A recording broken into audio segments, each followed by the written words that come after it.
परम सम्मानित मंच, परम आदरणीय सभाध्यक्ष महोदय, परम माननीय न्याय के प्रतिरूप निष्पक्ष निर्णायक मंडल, मां सरस्वती के इस पावन पवित्र प्रांगण में उपस्थित समस्त वीरों व देशभक्तों तथा राष्ट्र के निर्माण के महान नायकों का यथायोग्य स्वागत व अभिनंदन।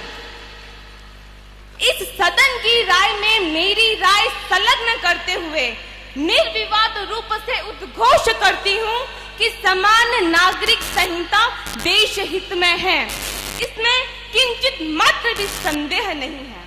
मान्यवर, समान सम है जिसकी आन बान शान व मान, वह है समान नागरिक। जिस देश का जन्मा हुआ प्रत्येक जन उस देश का नागरिक है।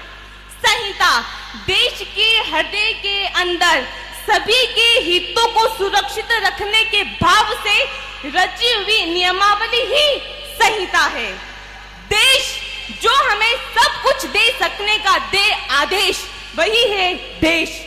हित जिसमें संपूर्णता निहित हो, वही है हित में अर्थात अंदर है मतलब उपस्थित।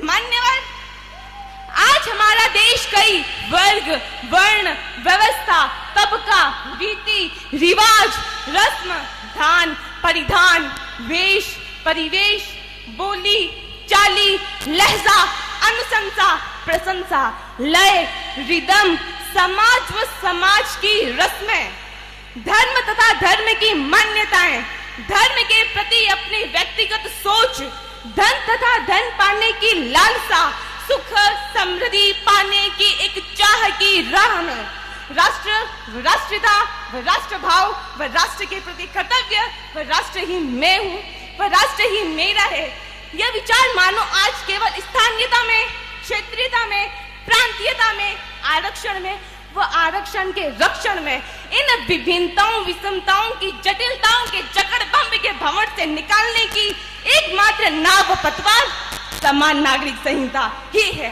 मान्यवर, समान नागरिक संहिता के द्वारा ही संपूर्ण नागरिकों के संपूर्ण हितों की रक्षा हो सकेगी, मगर किसी प्रभाव से, अभाव से, व्यवस्था से व व्यवस्था के क्रम से एक वर्ग विशेष अपने धर्म, पंथ, मजहब के हिसाब से चलने लगा व चला, जिसके कारण से समाज में निश्चिंतता और सुकून के साथ में जिंदगी को जीने के क्रम में एक बगैर किसी अपराध के तलाक तलाक तलाक बोल करके जीवन की राह के प्रवाह में तत्काल अकल्पनीय असंतुलित जीवन में विराम नहीं, अभिशाप का स्पंदन कर दिया।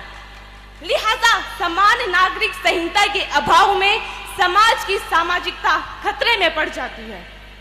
अध्यक्ष महोदय, समान नागरिक संहिता से इंसान में इंसानियत कायम रहेगी और दुनिया की सभी संहिताएं इंसानियत कायम रखने के लिए सतत प्रयासरत है। अध्यक्ष महोदय, आज भारत ही नहीं अपितु संपूर्ण विश्व समानता के लिए सहभागीदार बना हुआ है।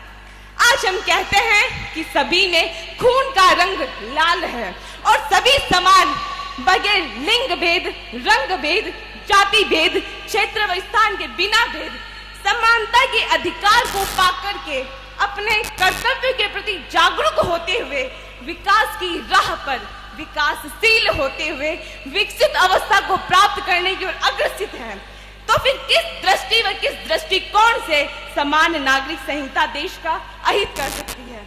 अध्यक्ष महोदय, सभी को जियो और जीने दो के सूत्र के आधार पर समान नागरिक संहिता एकदम सटीक है।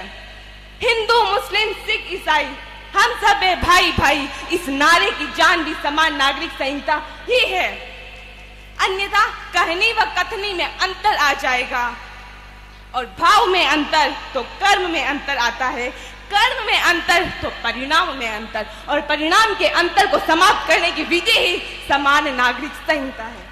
अध्यक्ष महोदय, आज हम अपराध के दंड को पाने के लिए तो भारतीय दंड संहिता की रोशनी में चलेंगे और शेष जीवन के हिस्से को अपनी धर्म पोथी के आधार पर चलाएंगे, जो कि विधि निषेध है और विधि निषेध में जिंदगी संघर्ष युक्त नहीं, क्लेश युक्त ही रहती है। आज मेरे प्रतिपक्षी वक्ता जो समान नागरिक संहिता को देश हित में नहीं बता रहे हैं, ये तो उनकी तंग, बेबस व लाचार मानसिकता का प्रतीक है। समान नागरिक संहिता के बिना हमारे देश के अंदर राग द्वेष, भेदभाव, छुआछूत, हम सब एक होते हुए भी हमारे देश की एकता, अखंडता व विकास के लिए ठीक नहीं रहेगा।